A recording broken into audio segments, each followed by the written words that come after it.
हर साल की शुरुआत में सरकार बहुत बिजी होती है। ताबड़तोड़ मीटिंग्स होती हैं। इंडस्ट्री और अलग अलग तबकों के साथ वित्त मंत्री और फाइनेंस मिनिस्ट्री के अफसरों की बीच खूब मगजमारी होती है। जी हां, आप समझ ही गए होंगे, ये तैयारी होती है 1 फरवरी को पेश किए जाने वाले बजट की। हालांकि इसकी प्लानिंग और बैठकों का दौर तो अक्टूबर नवंबर से ही शुरू हो जाता है और जनवरी में ये पूरी कवायद आखिरी चरण में पहुंच जाती है। फिर पेश होता है 1 फरवरी को बजट। अब असली मसले पर आते हैं। यूं तो हम सब हर साल अखबारों में बजट बनने से लेकर इसे पेश किए जाने की खबरें पढ़ते रहते हैं, लेकिन एक बड़ा तबका ऐसा है जिसे बजट से जुड़ी कई बातों का पता नहीं होता। इनमें सबसे पहली बात यह होती है कि आखिर सरकार बजट लाती ही क्यों है। एक आम आदमी के तौर पर अगर सोचें तो मोटी बात यही दिमाग में आती है कि भाई, सरकार के पास पूरे खजाने का मालिकाना हक है।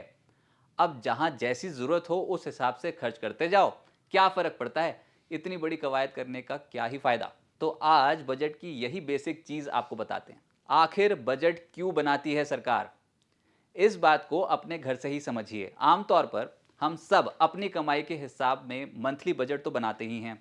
यानी मान लीजिए आप हर महीने 100 रुपए कमाते हैं।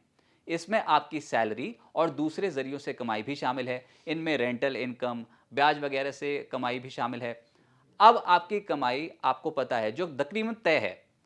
अब आप हर महीने बजट बनाते हैं। इसमें बच्चों की स्कूल की फीस, घर का किराया, आपके लोन की ईएमआई, आवाजाही पर खर्च, बाहर खाने पीने पर खर्च, इन्वेस्टमेंट समेत दूसरे खर्च शामिल होते हैं। आप एक मोटा सा हिसाब हर महीने बनाते हैं। कई दफा पैसे कम पड़ जाते हैं तो आप क्रेडिट कार्ड से खर्च कर डालते हैं, जिसे आने वाले वक्त में आपको चुकाना पड़ता है। बस केंद्र सरकार इसी प्रोसेस को सालाना आधार पर करती है। इसे आम बजट कहा जाता है। ऐसा इसलिए किया जाता है ताकि पूरे साल के लिए सरकार के पास कमाई और खर्चों का एक अंदाजा रहे। इससे यह भी पता चलता है कि क्या सरकार की कमाई के मुकाबले खर्च ज्यादा रहने वाले हैं, और अगर ऐसा है तो सरकार को बाजार से कितना पैसा उधार लेना पड़ेगा।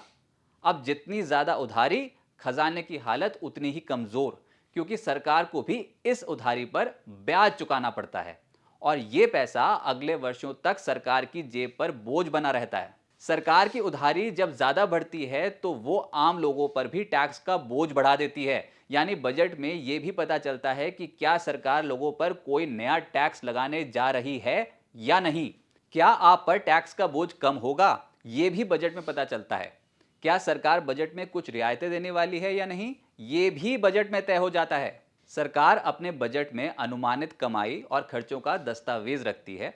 सरकार बजट में अपने प्रोजेक्शन देती है, यानी उसकी कमाई अगले साल, मतलब वित्त वर्ष जो 1 अप्रैल से शुरू होकर अगले साल 31 मार्च तक जाता है, कितनी कमाई रह सकती है और उसे कहां कहां कितना पैसा खर्च करना पड़ेगा।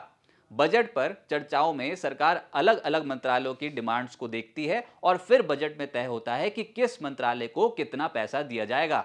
इसी तरह से इंडस्ट्रीज भी अपनी मांगे रखती है। सरकार भी इन मांगों को सुनती है और कारोबार को बढ़ाने से जुड़े बजट में ऐलान करती है। केंद्र सरकार की कमाई तो मोटे तौर पर टैक्स के जरिए होती है। कमाई का एक तरीका डिसइन्वेस्टमेंट भी है, जिसमें सरकार पब्लिक सेक्टर की कंपनियों में स्टेक सेल करती है। लेकिन उसके खर्चों में कई चीजें शामिल होती हैं। जैसे सरकार सड़क, पुल पुलिया, पोर्ट, रेलवे स्टेशन और एयरपोर्ट बनाने जैसे कामों पर पैसा खर्च करती है। सरकार की बड़ी जिम्मेदारी कल्याणकारी योजनाओं को चलाने में भी होती है और इसमें उसका बड़ा खर्च होता है। इनमें health services, direct benefit transfer, मुफ्त अनाज और सबको बीमा देने पर सरकार को पैसे खर्च करने होते हैं। सरकार का खर्च केंद्रीय कर्मचारियों, सशस्त्र सेनाओं की सैलरी और पेंशन पर भी होता है। सरकार इसलिए भी पैसे खर्च करती है ताकि अर्थव्यवस्था तेजी से आगे बढ़ सके और इस ग्रोथ में नौकरियां भी पैदा हों।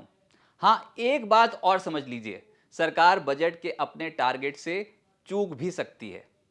तो आसान शब्दों में कहें तो बजट सरकार के पूरे साल के पैसों के लेन देन की प्लानिंग का दस्तावेज होता है और इससे ही ये आइडिया मिलता है कि आने वाले साल में सरकार का फोकस किस तरफ रहने वाला है।